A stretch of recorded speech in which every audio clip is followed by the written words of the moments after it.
안녕하십니까. 이번 시간부터는 부동산거래 신고제부터 살펴보도록 하겠습니다.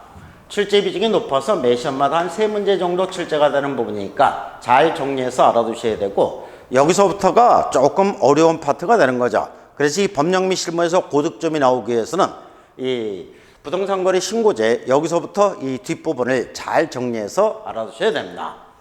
먼저 부동산거래 신고제에서는 10가지를 알아두시면 되는데, 첫 번째, 다른 제도와의 관계, 딱 2가지로 알아두시면 됩니다. 부동산거래 신고를 했을 때는 외국인 부동산 취득 등에 관한 특례한 신고 안 해도 되고 검인도 받은 것으로 본다. 토지거래 허가를 받았거나 농지취득 자격증명을 받았을 때 부동산거래 신고 별도로 해야 된다. 그 다음에 신고 대상은 3가지로 정리해서 알아두시면 되겠죠. 부동산의 매매계약, 부동산의 공급계약, 분양권 입주권의 매매계약, 요 3가지가 부동산거래 신고 대상에 해당이 됩니다.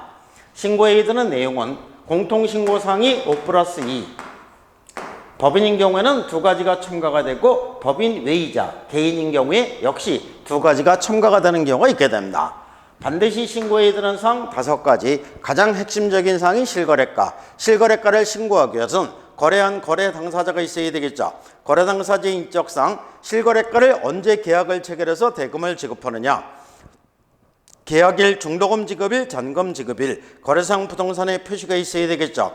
거래상 부동산의 소재지, 지번지목, 면적, 거래상 부동산의 종류, 요 5가지는 반드시 신고에 드는 사항에 해당이 되고, 있는 경우에만 신고에 드는 사항 2가지, 계약의 조건이나 기한, 개업공에서 인적사항, 중개사무소 개설 등록에 관한 사항, 요 2가지는 있는 경우만 신고사항에 해당이 됩니다. 법인이 주택의 거래계약을 체결하는 경우는 이제 2가지가 첨가가 되는데, 법인의 현황에 관한 사항, 즉 법인 등기 현황과 그 다음에 법인과 거래 상대방 간의 관계를 증명하는 서면, 법인이 주택의 매수자인 경우는 3가지를 신고를 해야 됩니다. 취득 목적, 자금 조달 및 지급 방식, 그 다음에 앞으로 이용 계획, 요거 3가지를 신고하도록 규정이 되어 있고, 법인 외이자, 즉 개인이 그 거래계약을 체결하는 경우는 실제 거래 가격이 6억 원 이상인 경우, 즉 비규제 지역에서는 실거래가 6억 원 이상, 투기 과열지구라든가 조정 대상 지역에서는 금액에 관계없이 2가지를 신고를 해야 됩니다. 자금 조달 계획과 지급 방식, 매수자 본인이 입주할지 여부와 입주 예정 시기 등 이용 계획, 요거 2가지를 신고를 해야 됩니다. 이렇게 해서 이제 신고를 해야 되는데, 모든 신고사항에 해당되지 않는다 3가지 정도. 물건의 인도 일시, 권리 이전의 내용, 공법상 이용제나 거래 규제, 이런 사항들은 신고에 드는 내용에 해당되지 않는다. 신고 기간은 거래계약 체결로부터 30일 이내에 신고관청에 신고를 해야 되는데, 신고관청은 부동산 소재지 시군구청장이 되는 거죠. 등록관청은 중개사무소 소재지 시군구청장이 됩니다. 틀리니까 2개를 잘 구별해서 알아두셔야 되는 겁니다. 신고하는 방법은 부동산에 대한 매매계약을 체결한 경우로 보는 3가지로 정리를 하게 되는데, 당사자가 직접 매매계약을 체결한 경우, 당사자 중 일방이 국가 등인 경우, 개업공예사가 거래계약 체결을 중개를 해주는 경우, 이렇게 이제 3가지로 구분하게 됩니다.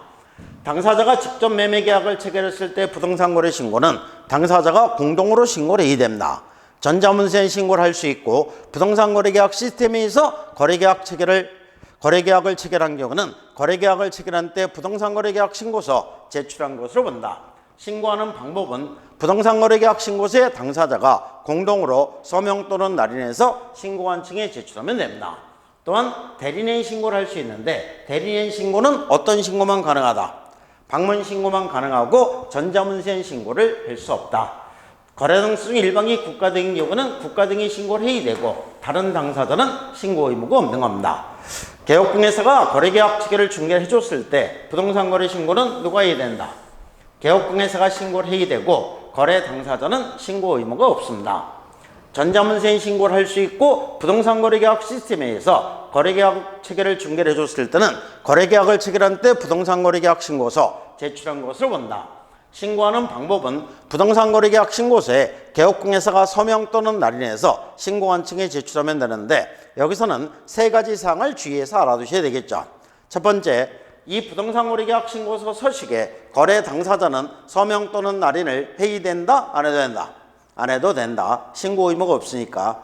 서명 또는 날이니까 등록인장 찍어야 된다? 안 찍어도 된다? 안 찍어도 되고 당해 업무를 수행한 공인중개사가 있을 때는 함께 서명 또는 날인을 해야 된다, 안 해야 된다? 안 해도 된다. 세 번째는 공동중개를 했을 때 부동산거래 신고는 누가 해야 된다? 공동으로 신고를 해야 된다. 또한 개업공개사가 부동산거래 신고를 할 때 이 부동산거래계약 신고서의 제출은 누구만 대리할 수 있다? 소속공개사만 대리할 수 있고 중개보조는 대리할 수 없다. 소속공개사가 부동산거래계약 신고서의 제출을 대리할 때도 방문신고만 가능하고 전자문서인 신고를 할 수 없다.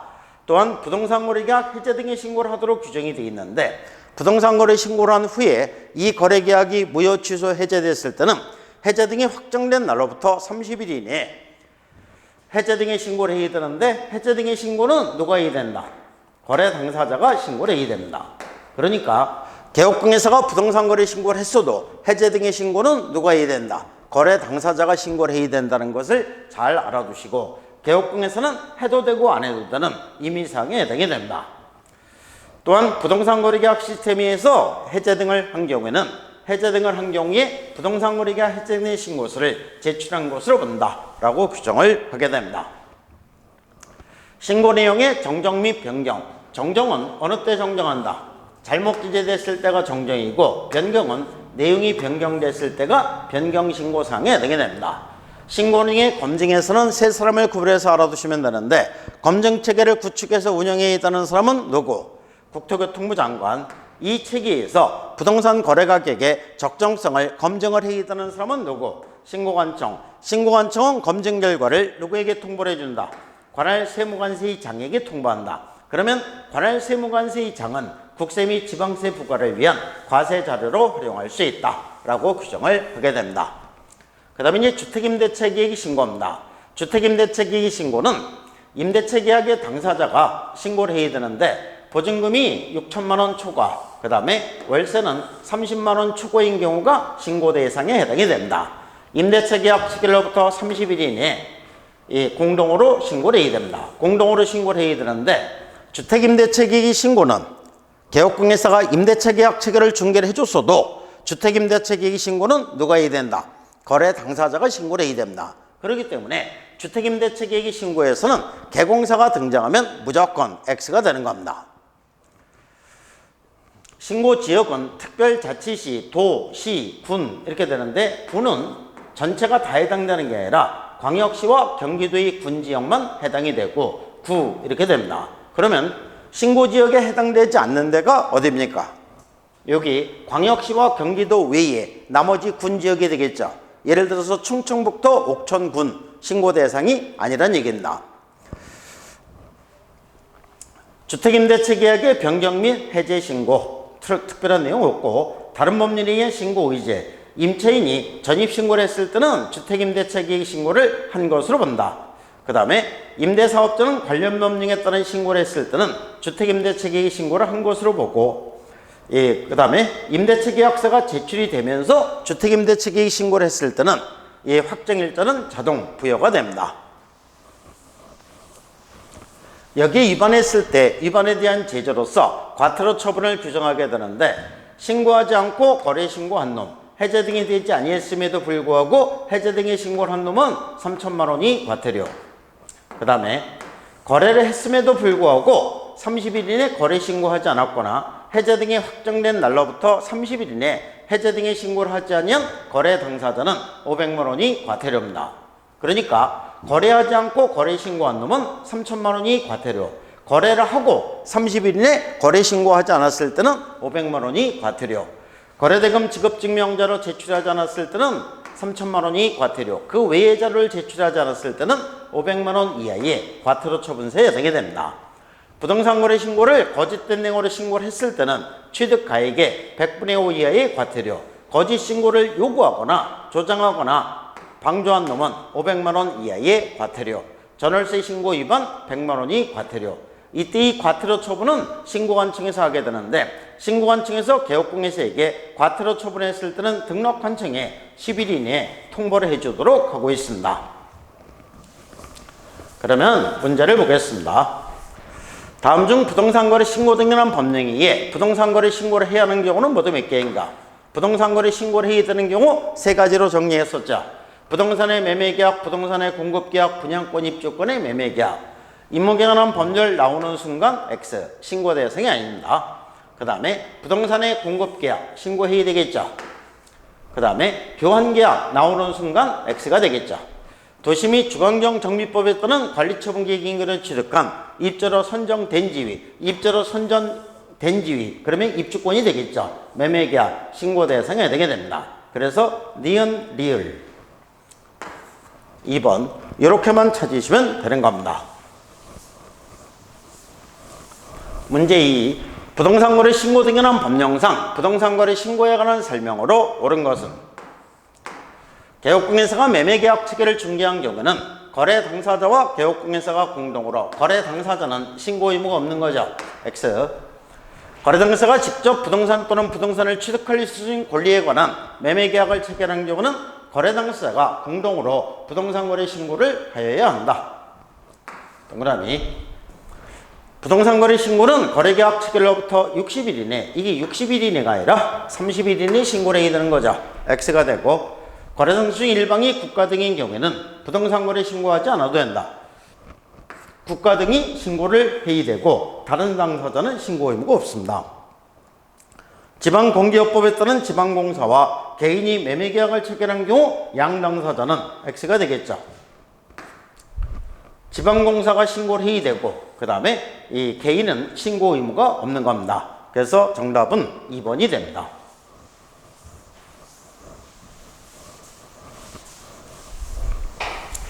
문제 3. 부동산거래계약 해제 등의 신고에 관한 설명으로 틀린 것은 개업공인사가 부동산거래 신고를 한 경우에는 그 계약이 해제 등이 된 경우에 개업공인사가 해제 등의 신고를 하여야 하며 개업공인사가 해제 등의 신고를 하여야 하며 X가 되겠죠. 해제 등의 신고는 거래 당사자가 해야 되고 개업공인사는 해도 되고 안 해도 되는 임의사항에 해당이 됩니다. 그래서 1번이 정답이 되고 2번 거래 당사자는 부동산거래 신고를 한 후 해당 거래계약이 해제무효 또는 취소된 경우 해제 등이 확정된 날로부터 30일 이내에 신고한 층에 공동으로 신고하여야 한다. 동그라미. 거래 당사 중 일방이 국가 등인 경우 국가 등이 단독으로 부동산거래계약 해제 등의 신고서에 서명 또는 날인하여 신고한 층에 제출할 수 있다. 동그라미. 부동산거래계약 시스템을 통하여 부동산거래계약 해제 등이라는 경우에는 부동산거래계약 해제 등이 이루어진 때 부동산거래계약 해제 등의 신고서 제출한 것으로 본다. 부동산거래 신고란 계약이 해제 등이 되지 아니했음에도 불구하고 거짓으로 해제 등의 신고를 한 개업공인사와 거래당사는 3천만 원 이하의 과태료. 동그라미. 해제 등이 되지 않았음에도 불구하고 해제 등의 신고를 했을 때는 3천만 원 이하의 과태료 처분서에 해당이 됩니다. 이렇게 해서 이제 1번이 정답이 되는 것이고 문제 4. 부동산거래 신고 등에 관한 법령상 주택임대차계획의 신고입니다. 설명으로 틀린 것은 계약이 갱신된 경우는 계약 갱신요건 행사 여부도 신고해야 한다. 동그라미. 신고 대상 임대차 계약은 보증금이 6천만 원 초과이거나 월세 30만 원 초과인 경우에 신고해야 한다. 동그라미. 신고관청은 주택임대차계획 신고에 따른 사무에 대한 해당 권한의 일부를 지방자치단체 조례가 정한 바에 따라 읍면 동장 또는 출장 소장에게 위임할 수 있다. 동그라미. 일정 보증금을 초과하거나 일정 월세를 초과하는 전국 모든 시군구 지역 X가 되겠죠. 전국 모든 시군구 지역의 주택임대차 계약은 신고 대상에 포함된다. 전국 모든 시군구가 다 포함되는 게 아니라 어디는 제외한다. 경기도와 광역시 외에 나머지 군지역, 즉 아까 옥천군은 제외한다. 이렇게 되겠죠. 민간 임대주택에 관한 특별법에 따른 임대사업자는 관련 법령에 따른 주택임대차계획 신고를 하는 경우 이 법에 따른 주택임대차계획 신고를 한 것으로 본다. 그래서 4번이 정답이 됩니다. 문제 5. 서울특별시 강남구에서 중개사무소 개설 등록한 개업공인사 갑은 서울특별시 종로구에 있는 을의 아파트를 서초구에 주소를 둔 병에게 매도하는 매매계약 체계를 중개하였다. 이에 관한 설명으로 옳은 것은 이렇게 되어 있습니다. 그러면 등록관청은 누굽니까? 강남구청장이 등록관청이 되고 신고관청은 종로구청장이 신고관청이 되겠죠. 강남구청장에게 계약 체결로부터 30일 이내에 부동산 거래 신고해야 한다. 강남구청장 X가 되겠죠. 종로구청장한테 신고를 해야 된다. 부동산 거래 신고는 갑이 종로구청장에게 해야 하며 부동산 거래 계약 신고서에 을과 병은 개업공개사 갑과 함께 서명 또는 날인해야 한다. X. 여기서 을과 병, 거래 당사자는 신고 의무가 없으니까 서명 또는 날인하지 않아도 되는 겁니다. 개공사만 서명 또는 날인해서 제출하면 되는 겁니다. 부동산 거래 신고를 한 후에 이 계약이 해제 등이 되면 개업공개사 갑이 해제 등의 신고를 하여야 하며 개업공개사 갑이 해제 등의 신고를 하여야 하며 X가 되겠죠. 해제 등의 신고에서는 개공사가 등장하면 X가 되겠죠. 거래 당사자가 신고를 해야 되고 개공사가 신고해야 될 의무는 없습니다. 을이 거짓으로 부동산 거래 신고를 한 경우에는 3천만 원 이하의 과태료 처분세에 해당된다. 거짓 신고를 했을 때는 취득가액의 100분의 5 이하의 과태료 처분세유지 3천만 원 이하가 아니죠. 아파트의 실제 거래 가격을 거짓으로 신고한 사실을 종로구청장에 신고한 자는 포상금 지급 대상이 된다. 동그라미. 거짓된 내용으로 신고를 했을 때 요거를 신고하면은 포상금 지급 대상이 되는 위반행위에 해당이 되는 겁니다. 그래서 5번이 정답이 되고, 문제 6. 부동산 거래 신고 등에 관한 법령상 부동산 거래 계약 신고서 작성에 관한 설명으로 틀린 것은 신고관청에서 부동산 거래 신고제에 위반한 개업공개사에게 과태료 처분하는 경우에는 10일 이내에 중개사무소 수의 등록관청에 통보해야 한다. 동그라미. 거래 당사자가 외국인인 경우 거래 당사자의 국적을 반드시 기재하며 외국인이 그 부동산 등을 매수하는 경우에는 부동산 매수 용도를 기재해야 한다. 동그라미. 거래상 종류가 공급계약인 경우 물건별 거래가격 및 총 실제 거래가격에 부가가치세를 포함한 금액을 적는다. 부동산의 매매계약은 부가세 제외, 부동산의 공급계약, 분양권, 입주권의 매매계약은 부가세 포함된 금액을 적는 겁니다. 계약자생 면적은 실제 거래 면적을 계산해 적는다. 동그라미. 종전부동산 나는 입주권, 분양권 매매의 경우에만 작성한다. X. 여기서 분양권은 종전부동산이 없죠. 입주권에서만 종전부동산이 있게 됩니다. 입주권이라는 것은 헌집 주면 새집 줄게. 이게 입주권이죠. 그 헌집이 존재하니까 종전부동산나는 입주권 매매의 경우에만 작성을 하는 겁니다. 그래서 이 5번이 정답이 되고, 그 다음에 외국인 등의 부동산 취득 등에 관한 특례 매 시험마다 한 문제씩 출제가 되는데, 제일 먼저 외국인 등 5가지로 정리하죠.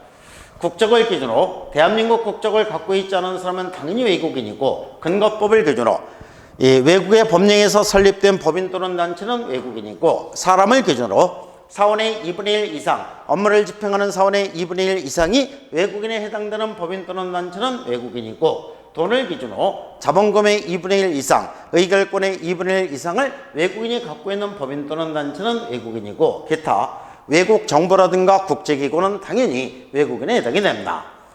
외국인이 국내 부동산을 취득하는 경우는 사후 절차로서 신고를 해야 되는 규정과 사전 절차로서 허가를 받아야 되는 경우가 있게 됩니다. 신고를 해야 되는 경우는 60일 이내에 신고하는 경우와 6월 이내에 신고하는 경우가 있게 되는데, 60일 이내에 신고하는 경우는 계약이죠. 계약에 의해서 부동산을 취득했을 때는 계약 체결로부터 60일 이내에 신고관청에 신고를 해야 되는데, 계약 중에서 뭐는 제외한다? 매매는 제외한다. 매매는 제외하는 이유가 매매계약을 체결했을 때는 부동산 거래 신고를 해야 되니까 30일 이내에 신고를 해야 되는 거죠. 위반했을 때는 300만 원이 과태료. 그 다음에 계약 외의 원인. 계약 외의 원인은 외국인 부동산 취득 또는 특례에 의하면 총 6가지로 정리가 되죠. 상속, 경매, 판결, 환매, 합병. 그 다음에 건축물의 신축, 증축, 개축, 재축. 요게 최근에 새로 첨가된 규정이 되는 거죠. 부동산을 취득한 날로부터 6개월 이내에 신고를 해야 되고, 위반했을 때는 100만 원 이하의 과태료 처분서에 해당이 됩니다. 그 다음에 부동산 거래 신고를 했을 때는 외국인 부동산 취득 또는 특례는 특례에 의한 신고는 한 것으로 본다. 허가를 받아야 되는 지역 4군데. 군사시설 보호구역 군사목적성의 3지역, 문화재 보호법 규정에 의한 보호지역, 자연환경보전법에 의한 생태 경관보전지역, 야생생물 보호 및 관리에 관한 법률에 의한 야생생물 특별보호지역, 이와 같은 지역에서 이 토지를 취득하고자 하는 경우는 사전 허가를 받아야 되는 겁니다. 허가를 받지 않고 토지를 취득하거나 부정한 방법으로 허가를 받았을 때는 2년 이하 지역이나 2천만 원이 벌금에 처해지게 됩니다. 문제 1번. 개업공인사가 국내 부동산 등을 취득하는 외국인에게 외국인 등의 부동산 취득 등하는 특례를 설명한 것으로 옳은 것을 모두 고른 것은 자연환경보전법상 생태, 경관보전지역 내의 토지에 관하여 허가권자의 허가 없이 체결한 토지 취득 계약은 효력이 없다. 동그라미. 생태, 경관보전지역 하면은 허가를 받아야 되는 지역이 되는 거죠. 외국인이 국내에 있는 부동산을 매매 계약을 체결한 경우에는 계약 체결부터 30일 이내에 신고해야 한다. 동그라미. 여기서는 매매 계약이니까 부동산 거래 신고를 해야 되는 거죠. 그래서 30일 이내에 신고를 해야 되는 겁니다. 경매로 취득한 때에는 경매는 계약 외원이 되는 거죠. 취득일로부터 60일이 아니라 6월이 되는 거죠. X가 되고 시군구청장이 신고해야 한다. 외국인이 건축물의 신축 등이면은 계약 외원이 되는 거죠. 그래서 취득한 날로부터 6개월 이내에 신고를 해야 되는데 60일 이내에 신고해야 된다. X. 그래서 옳은 거는 기역, 니은 이렇게 써주면 되겠죠. 그래서 1번이 정답이 됩니다. 그 다음에 토지거래 허가제입니다. 매 시험마다 한 문제 내지 두 문제가 출제가 되는 부분인데 토지거래 허가구역을 지정을 하고 그 다음에 이 지정을 했으면 토지거래 허가구역 내 토지에 대해서 거래를 하고자 하는 경우는 이 허가를 받아야 됩니다. 허가 신청을 하게 되면은 그 다음에 시장구조구청장이 처분을 하게 되죠. 이렇게 이제 세 파트를 기준해서 알아두시면 되는 겁니다. 먼저 토지거래 허가구역의 지정권자는 누구다? 국토부 장관 또는 시도의사. 토지거래 허가구역을 지정하고자 하는 지역이 시도, 관할구역 안에 있을 때는 시도의사, 두 개의 시도에 나눠져 있을 때는 국토교통부 장관이 지정을 하게 됩니다. 지정 지역은 투기의 우려가 있는 지역이 되겠죠. 토지의 투기적인 거래가 성행하거나 지가가 급격히 상승하는 지역과 그러한 우려가 있는 지역에 대해서 토지거래 허가구역으로 지정을 하게 됩니다. 지정 절차는 토지거래 허가구역으로 지정을 하려면 먼저 도시계획원의 심의를 거쳐서 토지거래 허가구역을 지정을 해야 됩니다. 다만 지정했던 지역을 다시 지정하고자 하는 경우는 심의 전에 뭘 해야 된다? 의견 청취 절차를 거쳐야 된다. 요거를 주의해서 알아두시면 되고 그래서 이 도시계획원의 심의를 거쳐서 토지거래 허가구역으로 지정을 하고 공고를 하고 통지를 하게 됩니다. 공고에 해당하는 사항 4가지 지정지역, 그 다음에 지정기간 지정기간은 몇 년 이내에서 5년 이내에서 토지거래 허가구역으로 지정을 하게 되고 지형도 축척 5만 분의 1 또는 2만 5천 분의 1이 지형도 허가 면제 대상 토지 면적 요 4가지를 공고하도록 되어 있습니다. 그 다음에 이제 통지를 하게 되는데 국토부 장관이 지정할 때는 시도의사, 시도의사는 시군구청장, 시군구청장은 누구에게? 관할 등기소장에게 통보를 하게 됩니다. 그러면 이제 시장구조구청장은 공고 및 열람을 하게 되는데 7일 이상 공고하고 15일간 일반이 열람할 수 있도록 해야 됩니다. 그러면 이제 토지거래 허가구역으로 지정이 됐으면은 효력이 발생이 되는데 효력이 발생이 되는 것은 허가구역을 공고한 날부터 며칠? 5일 후에 효력이 발생이 됩니다. 이렇게 해서 토지거래 허가구역이 지정이 됐으면은 토지거래 허가구역 내의 토지에 대해서 거래를 하고자 하는 경우는 허가를 받아야 됩니다. 허가권자는 누구다? 시장구조구청장이 되고 그 다음에 허가를 받아야 되는 대상 권리는 투기의 우려가 있는 거래가 되겠죠. 그래서 경매, 투기율이 있다 없다? 없으니까 허가 안 받아도 된다. 지금까지 시험에 나온 거 이 경매 딱 하나입니다. 그러면 이제 경매가 나왔으니까 공매는 두 가지로 나눠지게 되는데 압류부동산 공매는 국가에서 하는 거니까 토지거래 허가 안 받아도 되는데 수탁부동산 공매는 금융기관 소유 부동산을 취득하는 거니까 토지거래 허가를 받아야 되는 게 원칙입니다. 다만 3회 이상 유찰된 토지를 취득하는 경우는 안 받아도 된다. 증여, 투기율이 있다 없다? 없다. 무상이니까. 그래서 토지거래 허가 안 받아도 되는데 부담부 증여는 투기율이 있다 없다? 있으니까 토지거래 허가를 받아야 되는 겁니다. 허가를 받아야 되는 대상 면적은 이제 기준 면적으로 나오게 되는데 이번 시험에 요 기준 면적, 요게 시험에 나올 가능성이 가장 높은 거죠. 기준 면적은 이 도시 지역에서는 용도 지역으로, 도시 지역 밖에서는 지목으로 구분하게 됩니다. 도시 지역에서 이 주거 지역과 미 지역은 얼마? 60제곱미터 초과인 경우에 허가를 받아야 되고, 상업 공업 지역은 150제곱미터 초과인 경우에 허가를 받아야 되고, 녹지 지역은 200제곱미터 초과인 경우에 허가를 받아야 됩니다. 도시 지역 밖으로 가면, 시골로 가면은 이 농지와 임야가 있죠. 예, 어떤 게 투기효율가 높다? 농지가 투기효율가 높으니까 임야 면적이 넓겠죠. 임야는 하늘과 가장 맞닿아 있으니까 하늘 1000제곱미터 초과인 경우에 허가를 받아야 되고, 농지는 2분의 1에서 500제곱미터 초과인 경우에 허가를 받아야 되고, 그 다음에 기타는 다시 2분의 1에서 250제곱미터 초과인 경우에 허가를 받아야 됩니다. 이 기준 면적은 토지거래 허가구역을 지정하는 지정권자가 기준 면적의 10% 이상, 300% 이내에서 따로 정해서 공고하는 경우는 그 면적이 적용이 되는 겁니다. 이렇게 해서 이제 그 허가 신청을 하면 시장구조구청장은 며칠? 15일 이내에 허가, 불허가, 선매 협의 통지를 해야 됩니다. 15일 이내에 이 세 가지 중에 하나의 통지를 하지 않았을 때는 언제? 15일이 끝난 다음 날에 허가가 있는 것으로 본다. 그러면 이제 시장구조구청장은 처분을 하게 됩니다.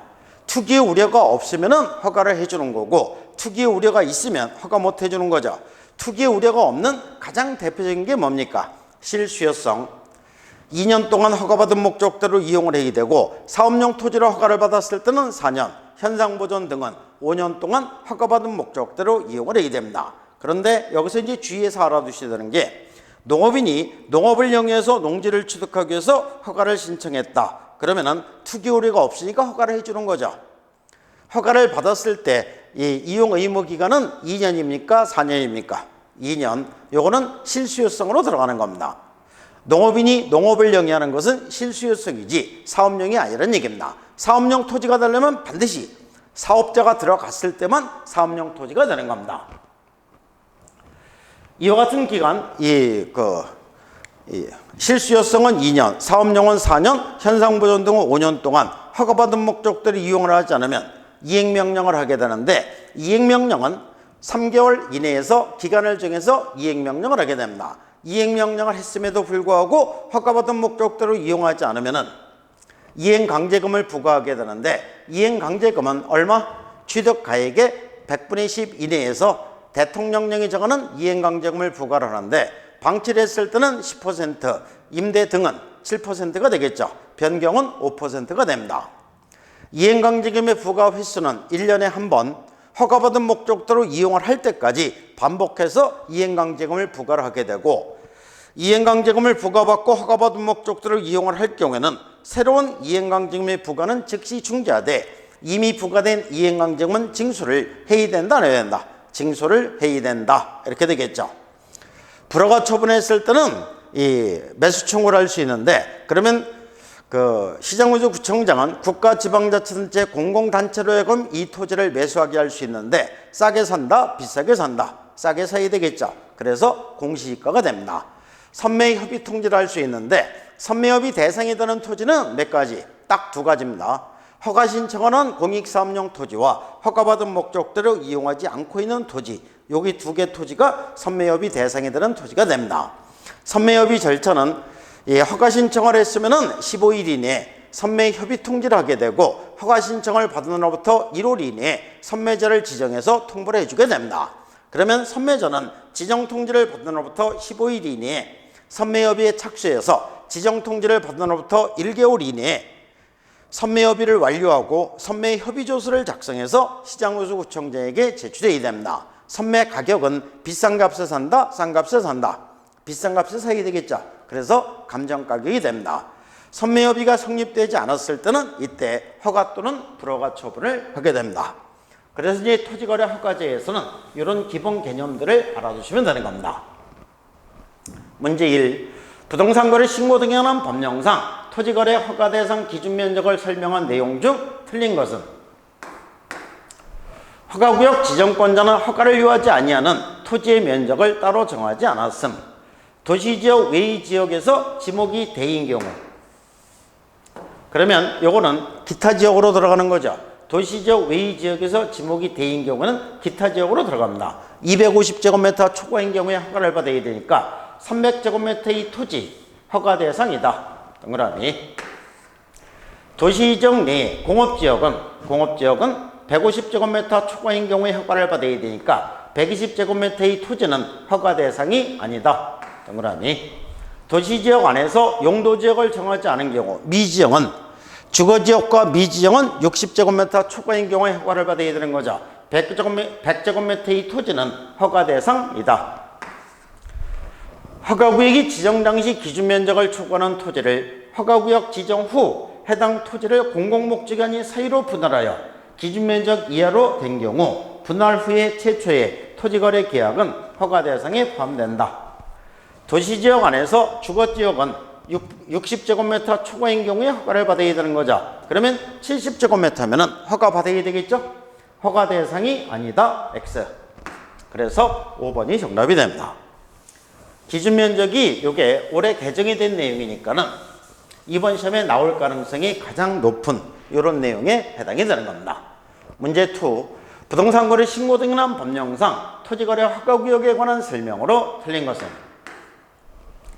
선매 요건에 해당하는 토지에 대해서 토지거래 계약 허가 신청이 있는 경우에는 그 신청이 있는 날부터 1개월 이내에 선매자를 지정하여 토지 소유주에게 알려하며 선매자는 지정 통지를 받은 날부터 1개월 이내에 그 토지 소유자와 선매 협의를 끝내야 한다. 동그라미. 선매자로 지정된 자는 지정일로부터 15일 이내에 매수가격 등 선매 조건을 기재한 서면을 토지 소유주에게 통지하여 선매 협의를 하여야 하며 지정일부터 1개월 이내에 선매 협의조서를 시군구청장에게 제출해야 한다. 선매 가격은 공시가를 기준으로 하되 X가 되겠죠. 비싼 값에 사니까 감정가격이 되는 겁니다. 토지거래 계약 허가 신청서에 기재된 가격이 감정가격보다 낮은 경우에는 허가 신청서에 기재된 가격으로 할 수 있다. 그러니까 이 공시가 요거 두 개를 둘 다 감정가격으로 바꾸면 맞는 겁니다. 시군구청장은 이행명령이 정해진 기간 내에 이행되지 아니한 경우는 해당 토지 취득가액의 100분의 10의 범위에서 대통령령이 정하는 이행강제금 부과한다. 시군구청장은 최초의 이행명령이 있었던 날을 기준으로 1년에 한 번씩 해당 이행명령이 이행될 때까지 반복하여 이행강제금을 부과, 징수할 수 있다. 동그라미. 그 다음에 이제 포상금 제도입니다. 포상금은 공인중개사 법령에서도 포상금 제도가 있게 되고 부동산 거래 신고 등에 관한 법률에서도 포상금 제도가 있게 되는데 요거 두 개를 혼동하지 않게끔 잘 구별해서 알아두셔야 되겠죠. 재원 조달에서 차이점이 있게 되고 그 다음에 지급 시기 여기서 이제 그 차이가 있게 됩니다. 여기는 결정일로부터 1월 이내, 여기서는 신청서 접수일로부터 2월 이내에 포상금을 지급을 해야 됩니다.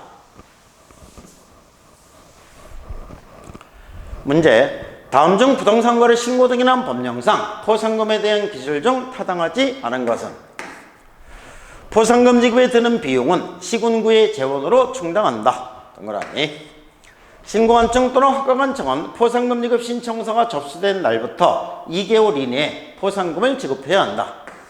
2개월 이내에 맞습니다. 부동산 거래 신고에 해당하는 계약을 체결하지 아니했음에도 불구하고 거짓으로 부동산 거래 신고를 한 지 포상금은 부과되는 과태료의 20% 금액이다. 동그라미. 토지거래 계약 허가를 받아 취득한 토지에 대해서 허가받은 목적대로 이용하지 아니한 자를 신고한 자의 포상금은 50만 원. 동그라미. 신고관청 또는 허가관청은 하나의 위반 행위에 대해서 두 명의 생이 각각 신고 또는 고발했을 때, 두 명의 생이 각각 개별적으로 신고 또는 고발했을 때는 어떻게? 최초로 가야 되겠죠. 신고 또는 고발한 사람에게 각각 포상금을 지급한다. X가 되겠죠. 그래서 5번이 정답이 되는 겁니다. 이렇게 해서 이제 포상금 제도까지 살펴봤고 그 다음에 중개 실무가 남았는데 요거는 이제 다음에 하도록 하겠습니다. 감사합니다.